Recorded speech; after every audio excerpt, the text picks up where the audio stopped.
हमारा दूसरा एकम था विलोम या तो विरुद्धार्थ बताने वाले शब्द। तीसरा एकम जो हमने आज ही पूर्ण किया वह है पत्र लेखन एवं चौथा एकम निबंध लेखन जो हम आज पढ़ने जा रहे हैं। सबसे पहले तो निबंध लेखन एवं किसी भी इकाई को पढ़ते हो हम तो उसमें उसका शीर्षक बहुत मायने रखता है। तो यहाँ पर निबंध और लेखन दो शब्द मिले हुए हैं और उनके द्वारा एक शब्द निर्माण हुआ है निबंध लेखन। निबंध एवं लेखन तो निबंध यानी जिसे कोई बंधन नहीं है, बराबर, या तो जिसे कोई सीमा में बांधा नहीं जा सकता है, ऐसी रचना को हम जब लेखन के रूप में अन्य के सामने अभिव्यक्त करते हैं तो उन्हें कहा जाता है निबंध लेखन। बराबर दोस्तों, निबंध का शाब्दिक अर्थ है बिना बंधन का लेखन। बराबर, जब भी कोई भी सीमा में उसे न बांधकर विस्तृत चर्चा की जाए तो वहां निबंध लेखन का निर्माण होता है। खास करके निबंध लेखन लिखते समय काल्पनिक विचारों का विशेष महत्व है। बराबर, एवं निबंध लेखन जब हम लिखते हैं तो उसमें काल्पनिक विचारों के साथ साथ मौलिकता का भी उतना ही महत्व है। बराबर, यानी कि निबंध लेखन लिखने से हमारी काल्पनिक वैचारिक शक्ति तो बढ़ती ही है, साथ में इसमें हमारा मौलिक कौशल्य भी विकसित होता है। दोस्तों, निबंध में लेखक अपनी कल्पनाओं को अर्थात भावों एवं विचारों को प्रभावशाली ढंग से प्रेक्षकों यानी कि वाचकों के सामने, जो लोग निबंध पढ़ रहे हैं उनके सामने वे अपने प्रभावशाली विचारों को, भावों को अभिव्यक्त करता है। बराबर, और निबंध जिस विषय पर लिखना हो उस विषय के बारे में अपने मस्तिष्क में उसकी स्पष्ट रूपरेखा बनाए लेनी चाहिए। बराबर, जब भी हम निबंध लेखन का प्रारंभ करते हैं तो हमारे मस्तिष्क में, हमारी कल्पनाओं में उनका सचित्र होना चाहिए। बराबर, मानो कि मुझे बरसात का पहला दिन है, उस विषय पर निबंध लिखना है तो बरसात का पहला दिन है, उस दिन मेरे मन में जो जो अनुभूतियां, मेरी जो कल्पनाएं मुझे हो उनका चित्र के साथ मेरी नजरों के समक्ष उसका वर्णन होना चाहिए। बराबर, निबंध की भाषा भी सरल होनी चाहिए और निबंध इतना भी बड़ा न होना चाहिए, उसका विषयांतरित न होना चाहिए। बराबर, यदि मैं बारिश के बारे में निबंध लिख रही हूँ तो विषय को संपूर्ण न्याय मिलना चाहिए। ऐसा न हो कि बारिश की बात करते करते मैं दूसरी बातों का वर्णन निबंध में करने लगूं। बराबर दोस्तों, साथ ही निबंध की शैली भी रोचक होनी चाहिए। ये तो मैंने निबंध की विशेषता, निबंध लेखन के समय किन-किन बातों को हमें साथ में रखना है उनकी पूर्व भूमिका आपको बताई। चलो अब मैंने यहाँ पर श्याम फलक पर कुछ बातें भी लिखी है उनके साथ संबंधित, उनको हम क्रमशः देखते हैं। किसी विषय पर सुव्यवस्थित रूप से लिखी गई रचना को निबंध कहते हैं। मैंने आपको प्रारंभ में ही बता दिया कि किसी भी रचना को व्यवस्थित रूप में कल्पनाओं, वैचारिक शक्तियों, भावों, विचारों और मौलिकता को साथ में लिए हुए जिस रचना का निर्माण किया जाता है उसे हम निबंध कहते हैं। किसी विषय पर निबंध लिखते समय भावों, विचारों, भाषा की स्वच्छता का विशेष ध्यान रखना चाहिए। लेखक जब निबंध लिखता है तो उन निबंध के लेखन में उसके भाव, विचार, भावनाओं, कल्पनाओं, इन सारी बातों का भी वाचकों को अनुभूति होती है। उसके बाद देखते हैं कि का विशेष ध्यान रखना चाहिए। निबंध के विषय की कोई निश्चित सीमा नहीं है।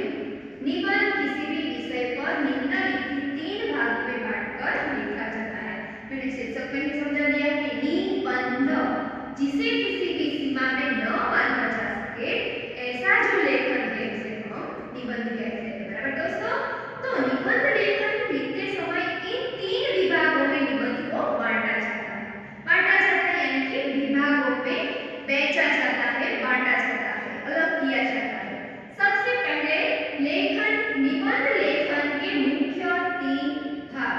बराबर, निबंध लेखन के कितने भाग है? निबंध हम जब लिखते हैं तो वह हमें 3 भागों में बटा हुआ देखने को मिलता है। पहला भाग है पूर्व भूमिका, दूसरा भाग है विषय विस्तार और तीसरा भाग है उपसंहार। चलो अब हम इन तीनों को एक के बाद एक करके समझते हैं। चलो दोस्तों, अब हम देखते हैं निबंध के मुख्य अंग। सबसे पहले मैं एक एक विभाग को आपको लिखवाती जाऊंगी और फिर बाद में समझाती जाऊंगी। चलो एक रिक्त छोड़ के लिखिए निबंध के मुख्य अंग। निबंध के मुख्य अंग ब्लैक पेन से लिखिए भूमिका। भूमिका आगे लिखिए उसके सामने यह निबंध के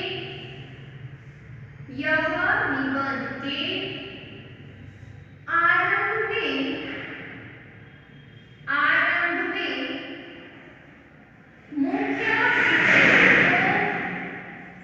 मुख्य विषयों को बताती है। पाठक पर व्यापक प्रभाव डालने के लिए भूमिका को संक्षिप्त और प्रवाहपूर्ण ढंग से लिखना चाहिए। चलो अब हम यह परिभाषा समझते हैं कि यह निबंध के प्रारंभ में मुख्य विषय को बताती है। भूमिका, पूर्व भूमिका તમે ગુજરાતીમાં લખો છો નિબંધ ત્યારે પૂર્વ ભૂમિકા પોઈન્ટ આપીને લખો છો, બરાબર? તો તેવી જ રીતે हिंदीમાં भूमिका टाइटल देकर लिखते हैं हम कि इसमें क्या लिखते हैं? तो कि विषय है, उसका जो मुख्य विषय है वह हमें पूर्व भूमिका में देखने को मिलता है। पाठक पर यह प्रभाव डालती है। तो कि पूर्व भूमिका है, किसी भी पुस्तक हो या कोई भी निबंध हो तो उसकी पूर्व भूमिका है, उसे पढ़ने में से ही जो वाचक वर्ग है उससे प्रभावित हो जाता है। भूमिका को संक्षिप्त और प्रवाहपूर्ण ढंग से लिखना चाहिए। हम जो भी निबंध लिखते समय पूर्व भूमिका को लिखते हैं शुरुआत में, वह संक्षिप्त और प्रवाहपूर्ण ढंग से होनी चाहिए। तो कि उसमें कहीं भी वैचारिक मत मतांतर नहीं देखने मिलने चाहिए और एक तरह से पाठकों को जकड़ाए रखे वैसी पूर्व भूमिका होनी चाहिए कि जिसके कारण पाठक है, आप कोई भी कहानी पढ़ते हो तो कहानी की शुरुआत है वह प्रभावशाली हो तो आपको संपूर्ण कहानी पढ़ने का अंदर से इच्छा होती है। बराबर, यानी कि पूर्व भूमिका है वह बहुत ही मायने रखती है। चलो एक रिक्त छोड़ के दूसरी परिभाषा, दूसरा अंग लिखिए निबंध का विषय विस्तार। ब्लैक पेन से विषय विस्तार लिखो उसमें आगे यह निबंध का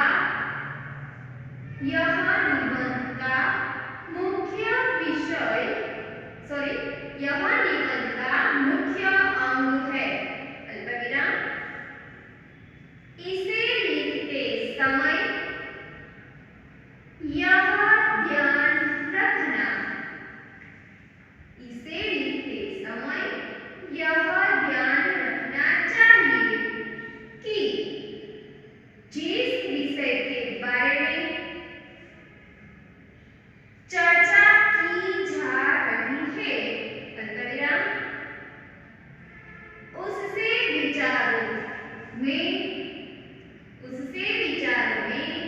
क्रमबद्धता हो।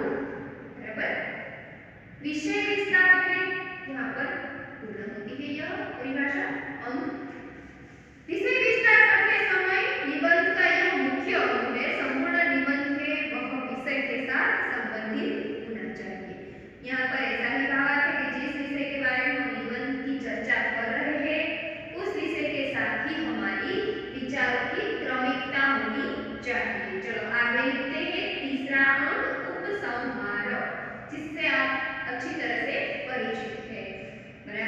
निबंध लिखिए उसमें तीसरे नंबर पर उपसंहार काली पेन से। आगे उसमें लिखिए निबंध की समाप्ति। निबंध की समाप्ति उपसंहार के साथ की जाती है। इसके अंतर्गत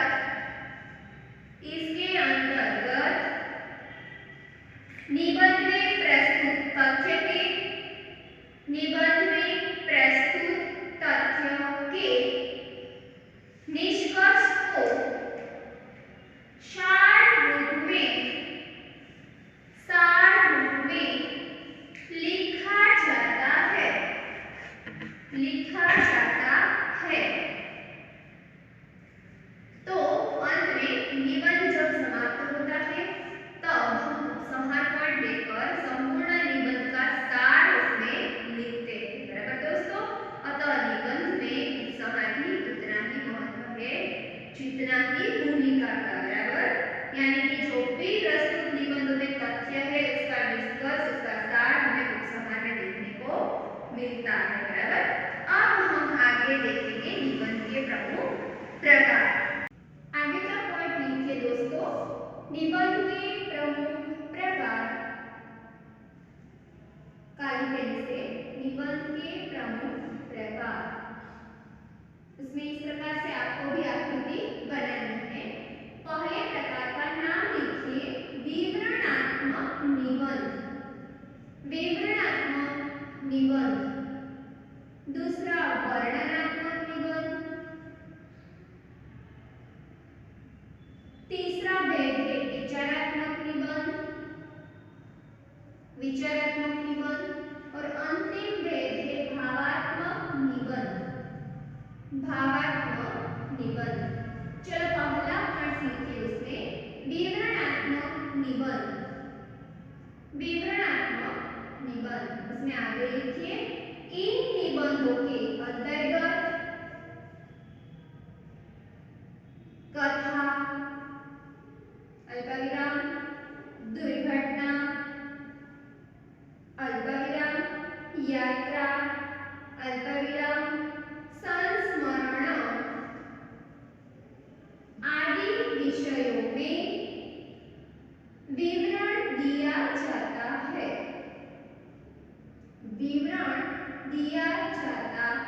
खड़ी बात, जैसे मेरे प्रिय कहानीकार। चलो दोस्तों, अब हम समझ लेते हैं कि विवरणात्मक निबंध के अंतर्गत कोई भी घटना घटित हुई हो, कोई भी दुर्घटना घटित हुई हो, किसी विषय पर कथा या तो कोई यात्रा संबंधित विवरण करना हो या किसी संस्मरण का लेखन करना हो, तो इन प्रकारों के निबंधों का वर्णन, विषय, ये सारे विषय इस प्रकार के विवरणात्मक निबंध में दिए जाते हैं। बराबर, यहाँ पर मैंने आपके सामने एक उदाहरण रखा है कि मेरे प्रिय कहानीकार। बराबर, तो आप अपने प्रिय कहानीकार जो है प्रेमचंद जी हो, कोई श्रेष्ठ उपन्यास प्रेमचंद जी है, उसी प्रकार किसी कहानीकार है तो उस कहानीकार के विषय पर लिखे, या तो किसी श्रेष्ठ नाट्यकार है तो उसके विषय पर लिखे।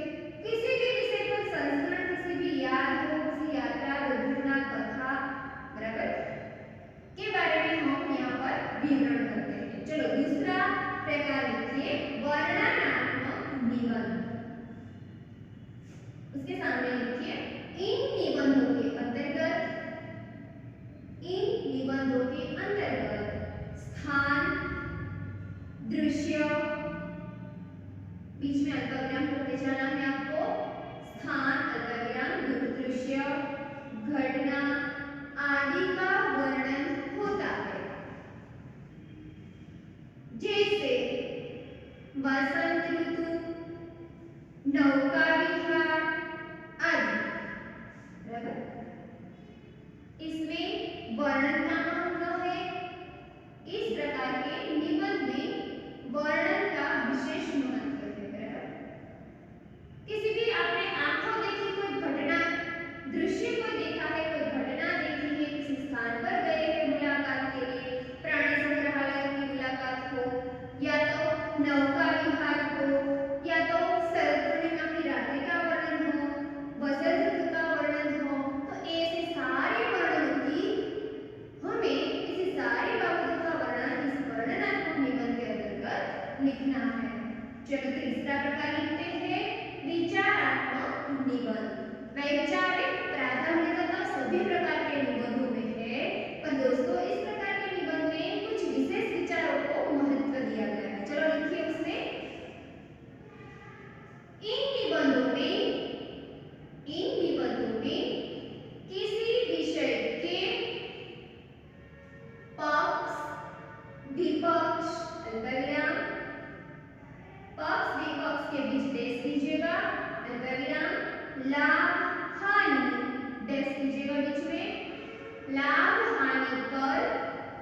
ये प्रत्येक विषय वैचारिक निबंधों के भीतर रखे जाते हैं। चलो अब हम निबंध के प्रकार का अंतिम प्रकार पढ़ते हैं, भावात्मक निबंध।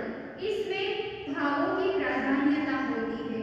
प्रत्येक निबंध है उसकी क्षमता में, लेखक है या कवि है उसके लिखने वाले व्यक्ति के भावों और विचारों को विशेष महत्व दिया जाता है और वे पढ़ने वाले के दिलो दिमाग पर गहरी छाप छोड़े जाता है। इस प्रकार के निबंध में लिखिए उसने, इस प्रकार के निबंध में भावों की प्राधान्यता होती है। जैसे सीधे कोमा में लिखिए, पर उपदेश कुशल बहु तेरे आदि। बराबर। इस प्रकार के निबंधों में सुभाषित, सूक्तियां, बराबर, उपदेश देने वाली सूक्तियां स्वच्छता का महत्व हो या किसी भी ऐसे उपदेश प्रदान वाक्यों को, सेंटेंस हो, तो इसका समावेश भावात्मक निबंधों में किया जाता है। जो समाज के लिए उपदेश प्रदान बातें होती है, ज्ञान सभी बातें होती है, ऐसी बातों की चर्चा भावात्मक निबंध के भीतर की जाती है। चलो अब हम निबंध लेखन के भीतर हमारा जो अंतिम पड़ाव है निबंध लेखन का, वह देखते हैं। निबंध लिखते समय ध्यान में रखने योग्य बातें। चलो दोस्तों आगे का पॉइंट्स लिखिए। निबंध लिखने में ध्यान देने योग्य बातें, ध्यान देने योग्य बातें। दोस्तों पहले हम ये छह पॉइंट्स लिख ही लेते हैं, बाद में एक बातें समझेंगे। तो लिखिए उसमें, निबंध का प्रारंभ, एक नंबर लिखिए ब्लू पेन से, निबंध का प्रारंभ तथा अंत किसी सूक्ति, अल्पविराम, किसी सूक्ति, अल्पविराम, कवि की उक्ति अथवा उदाहरण से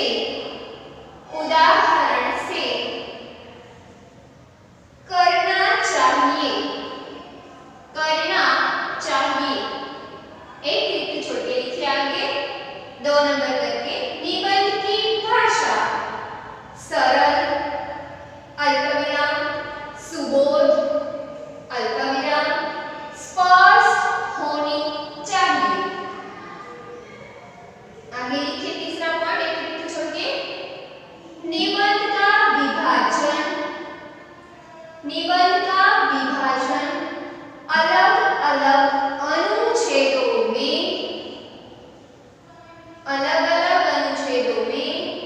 करना चाहिए। एक लिख छोड़ के चौथे नंबर पर लिखिए, निबंध लिखते समय वर्तनी, विराम चिन्ह तथा व्याकरण के नियमों को ध्यान में रखना चाहिए। इसके बाद 5वें नंबर पे लिखिए, निबंध लिखते समय विचारों में क्रमबद्धता तथा अभिव्यक्ति में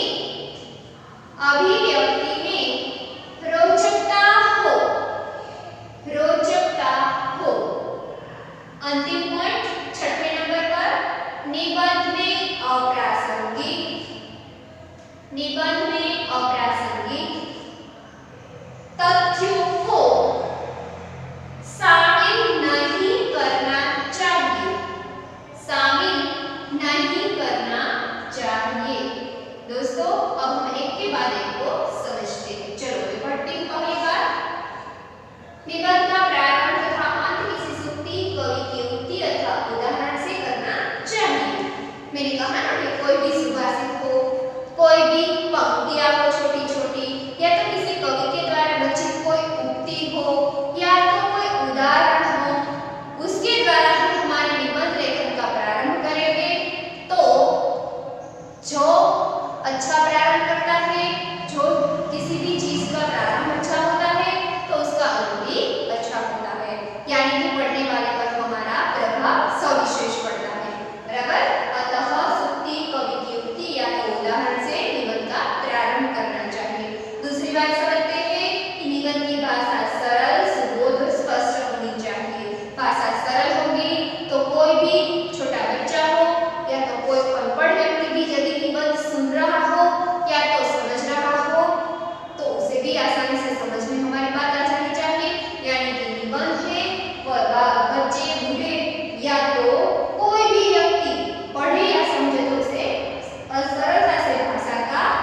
ज्ञान हो। सुबोध, जो भी भाषा